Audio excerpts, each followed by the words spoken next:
Hello students, कैसे हो आप सभी।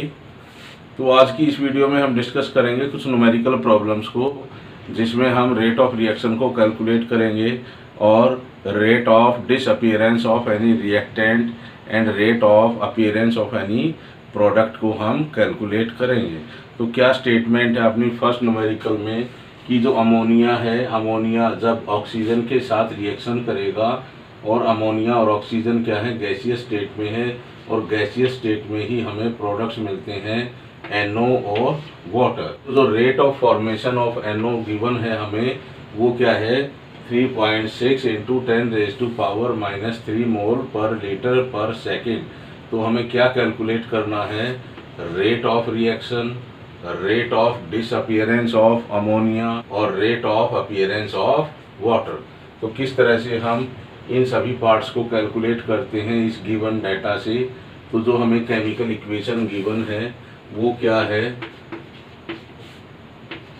अमोनिया का जब डिकम्पोजिशन होगा ऑक्सीजन के साथ एट हाई टेम्परेचर, तो हमें मिलते हैं 4 NO मॉलिक्यूल्स और 6 वाटर मॉलिक्यूल्स।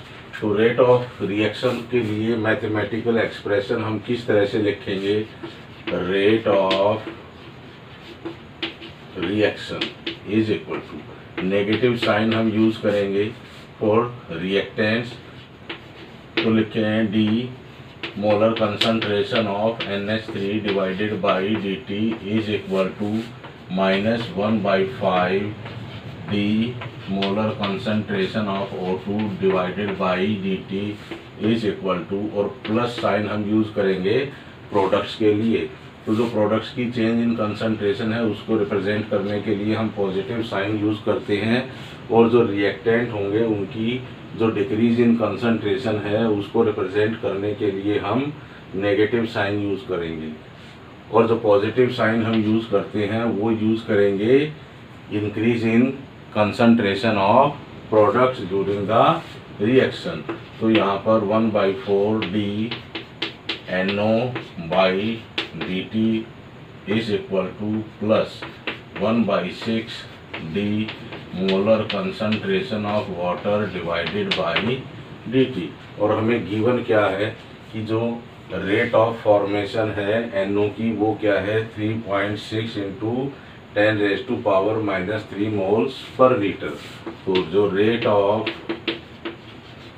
फॉर्मेशन है NO की वो हमें गिवन है 3.6 इंटू 10⁻³ मोल पर लीटर पर सेकेंड। और जो रेट ऑफ फॉर्मेशन होगी NO की उसको हम किस तरह से रिप्रेजेंट करेंगे, D molar concentration of NO divided by dt, और ये इक्वल होगी इज इक्वल टू 3.6 इंटू 10⁻³ मोल पर लीटर पर सेकेंड। तो इसी का यूज करेंगे हम इस एक्सप्रेशन में, और वहाँ से हम फर्स्ट पार्ट को कैलकुलेट करेंगे जो होगा calculation of rate of reaction. तो जो रेट ऑफ रिएक्शन है वो क्या रहेगी, रेट ऑफ रिएक्शन किसके इक्वल रहेगी, हमें NO की रेट ऑफ फॉर्मेशन गिवन है तो हम इस पार्ट का यूज करेंगे। तो जो रेट ऑफ फॉर्मेशन है NO की वो क्या रहेगी 1/4 इंटू 3.6 इंटू 10⁻³ मोल पर लीटर पर सेकेंड। और जब इस 4 से हम 3.6 को डिवाइड करेंगे तो क्या आएगा 0.9। तो जो रेट ऑफ रिएक्शन रहेगी इस केमिकल रिएक्शन की वो क्या रहेगी 0.9 इंटू 10⁻³ मोल पर लीटर पर सेकेंड। तो यहाँ से हमें रेट ऑफ रिएक्शन मिल जाती है इस केमिकल रिएक्शन के लिए, जो है 0.9 इंटू 10⁻³ मोल पर लीटर पर सेकेंड। और अब हम इस न्यूमेरिकल के सेकंड पार्ट को भी सॉल्व करेंगे, जिसमें हमें कैलकुलेट करना है rate of disappearance of NH3। तो किस तरह से हम rate of disappearance of NH को कैलकुलेट करेंगे, उसके लिए हम इसी पार्ट का यूज करेंगे rate of formation of NO, या उसके लिए हम इसका भी यूज़ कर सकते हैं, जो रेट ऑफ रिएक्शन है इस मेथड में, और जो rate of disappearance of NH3 है उसके लिए हम या तो इस पार्ट का यूज़ करेंगे या इस पार्ट का यूज़ करेंगे। इसे किसी एक का यूज़ करके हम rate of disappearance of ammonia भी कैलकुलेट कर सकते हैं। तो rate of disappearance of ammonia को हम किस तरह से रिप्रेजेंट करेंगे, और रेट ऑफ, और अमोनिया अपना रिएक्टेंट है, तो rate of disappearance of ammonia रहेगा -DNH3 डिवाइडेड बाई dt, और ये रहेगा rate of disappearance of ammonia. तो इसी को हमें कैलकुलेट करना है। तो अभी हमने कैलकुलेट किया है रेट ऑफ रिएक्शन को, तो यहाँ पर हम रेट ऑफ रिएक्शन का यूज़ करेंगे, और जो रेट ऑफ रिएक्शन है वो क्या है, is equal to -1/4 into D molar concentration of NH3 divided by dt। तो इस इक्वेशन में अब हम वैल्यू रख देंगे 0.9 इंटू 10⁻³ मोल पर लीटर, जो है रेट ऑफ रिएक्शन। तो जो रेट ऑफ रिएक्शन की जो वैल्यू हमने कैलकुलेट की थी वो क्या है, 0.9 इंटू 10⁻³ मोल पर लीटर पर सेकेंड, और -1/4 D molar concentration of NH3 divided by dt। तो इस 4 को हम यहाँ मल्टीप्लाई कर देंगे, जब क्रॉस मल्टीप्लिकेशन होगा तो क्या आएगा, 4 इंटू 0.9 इंटू 10⁻³ मोल पर लीटर पर सेकेंड, और ये रहेगा minus D molar concentration of NH3 divided by dt। और यही क्या है अपना rate of disappearance of ammonia. तो जब हम इसको मल्टीप्लाई करेंगे तो क्या आएगा, 3.6 इंटू 10⁻³ मोल पर लीटर पर सेकेंड। तो यहाँ से हमें rate of disappearance of ammonia मिल जाता है। तो इस तरह से भी हम कैलकुलेट कर सकते हैं, जब हम यहाँ पर रेट ऑफ रिएक्शन की वैल्यू को सब्स्टिट्यूट करेंगे। तो जो rate of disappearance of ammonia है उसको हम यहाँ से भी कैलकुलेट कर सकते थे। उसमें हमें क्या करना था कि जो -1/4 D molar concentration of NH3 divided by dt है वो इक्वल होगा +1/4 DNO बाई dt। अगर हम इस वैल्यू को यहाँ रख देते हैं, वो क्या है, +1/4 DNO बाई dt।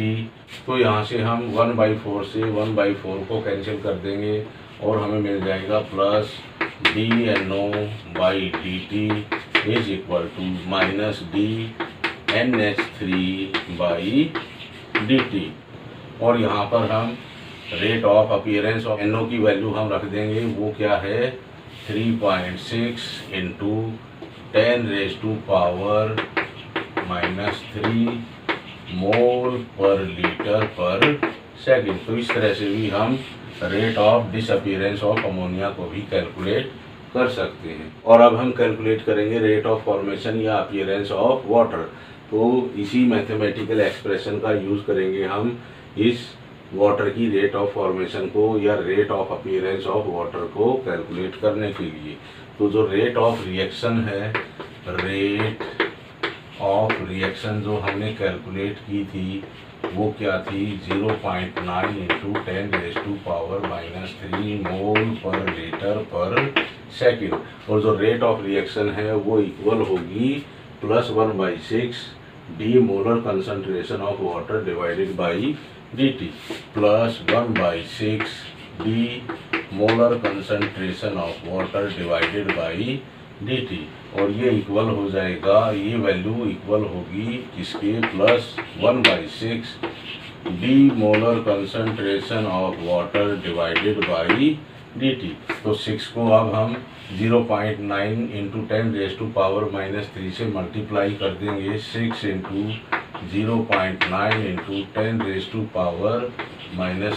मोल पर लीटर पर सेकेंड, और ये हमें मिलेगा equal two plus D molar concentration of water divided by dt, और यही क्या है अपना रेट ऑफ फॉर्मेशन या अपीयरेंस ऑफ वाटर।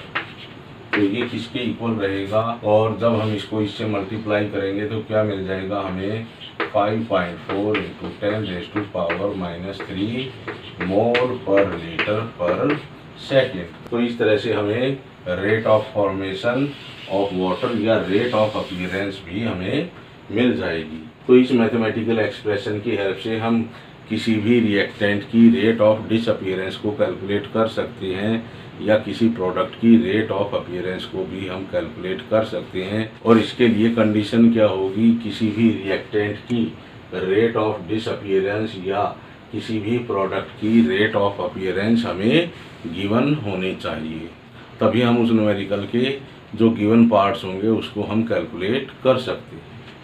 तो इस तरह के न्यूमेरिकल्स को सॉल्व करने के लिए हमें इसी तरह से कैलकुलेशन करनी होगी। जब हमें किसी रिएक्टेंट की रेट ऑफ डिसअपीयरेंस गिवन होगी या किसी प्रोडक्ट की रेट ऑफ अपीयरेंस गिवन होगी, तो उन्हीं वैल्यूज़ की हेल्प से हम उस केमिकल रिएक्शन के लिए रेट ऑफ रिएक्शन भी कैलकुलेट कर लेंगे, और किसी भी रिएक्टेंट की रेट ऑफ डिसअपीयरेंस को भी कैलकुलेट कर सकते हैं, या किसी प्रोडक्ट की रेट ऑफ अपीयरेंस को भी हम कैलकुलेट कर सकते हैं।